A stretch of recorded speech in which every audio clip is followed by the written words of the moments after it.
Hello friends, വിഴിഞ്ഞം international port ട്രിവാൻഡ്രത്തിൻ്റെ container movement സുഗമമാക്കുന്നതിന് കണക്ടിവിറ്റിയുടെ ഭാഗമായിട്ടുള്ള റെയിൽവേ കണക്ഷൻ, അതായത് കൊങ്കൺ റെയിൽവേ ആണ് ആ വർക്ക് ചെയ്യാൻ പോകുന്നത്.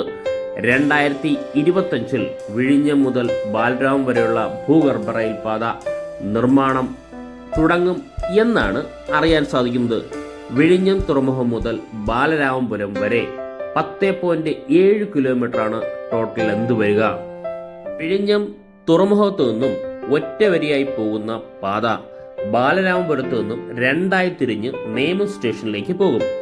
വിഴിഞ്ഞം മുക്കോല ഭാഗത്തു നിന്നാണ് ഭൂഗർഭ പാത തുടങ്ങുന്നത്. ആകെയുള്ള ദൂരം 10.76 കിലോമീറ്ററിൽ 9.6 കിലോമീറ്ററും ഭൂഗർഭപാതയായതിനാൽ വലിയൊരു ഭൂമി ഏറ്റെടുക്കുന്നത് ഒഴിവാക്കാനായി സാധിക്കും.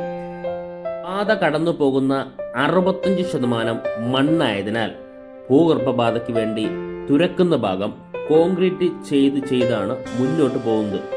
ഇതിന് ഓസ്ട്രിയൻ സാങ്കേതിക വിദ്യയുള്ള ടണൽ നിർമ്മാണ രീതിയാണ് ഉപയോഗിക്കുന്നത് എന്നാണ് അറിയാനായി സാധിക്കുന്നത്. ഇതിനായി വിഴിഞ്ഞം വില്ലേജിൽ 82.906 ഭൂമി ഏറ്റെടുക്കേണ്ടി വരും. കുറച്ച് മരങ്ങൾ മുറിച്ചു മാറ്റുകയല്ലാതെ മത, സാമൂഹിക, സാംസ്കാരിക കേന്ദ്രങ്ങൾക്കോ ജനവാസ കേന്ദ്രങ്ങൾക്കോ നാശനഷ്ടങ്ങൾ ഉണ്ടാകില്ല എന്നാണ് സാമൂഹ്യ ആഘാത റിപ്പോർട്ടിൽ പറയുന്നത്. റവന്യൂ വകുപ്പ് ഭൂമി ഏറ്റെടുത്ത് തുറമുഖ വകുപ്പിന് കൈമാറുന്നതോടെ കൊങ്കൺ റെയിൽവേയുടെ നേതൃത്വത്തിൽ പണി ആരംഭിക്കുക.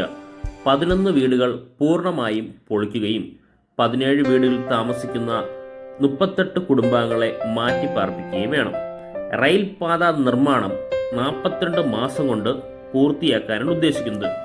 ഇപ്പോഴുള്ള വിഴിഞ്ഞം മുക്കോല ബാലരാമപുരം റോഡിന് സമാന്തരമായാണ് ഈ റെയിൽപാതയും കടന്നു പോകുന്നത്. 25 മീറ്റർ മുതൽ 35 മീറ്റർ വരെയാണ് ഭൂഗർഭപാത കടന്നു പോകുന്നത്. ആകെ 1200 കോടി രൂപയാണ് ഈ പദ്ധതിക്ക് മൊത്തം ചിലവ് വരുന്നത്. പദ്ധതിക്ക് വേണ്ടിയുള്ള സാമൂഹ്യാഘാത പഠനം റിപ്പോർട്ട് പ്രസിദ്ധീകരിച്ചിരുന്നു. അതുമാത്രമല്ല, പ്രാദേശികവാസികളുടെ ആശങ്ക പരിഹരിക്കുന്നതിനായി പബ്ലിക് ഹിയറിംഗും കഴിഞ്ഞു. പാതയ്ക്കായി ഭൂമി ഏറ്റെടുക്കുന്നതിന് 198 കോടി രൂപയാണ് നേരത്തെ അനുവദിച്ചിരുന്നത്. തുറമുഖ പദ്ധതി 2, 3 ഘട്ടം പൂർത്തിയായി കഴിയുമ്പോൾ, ഇപ്പോൾ 1ാം ഘട്ടമാണ് കഴിഞ്ഞിട്ടുള്ളത്, 2, 3 പൂർത്തിയായി കഴിയുമ്പോൾ റെയിൽ കണക്ടിവിറ്റിയും പൂർത്തിയാകും എന്നാണ് പ്രതീക്ഷിക്കുന്നത്.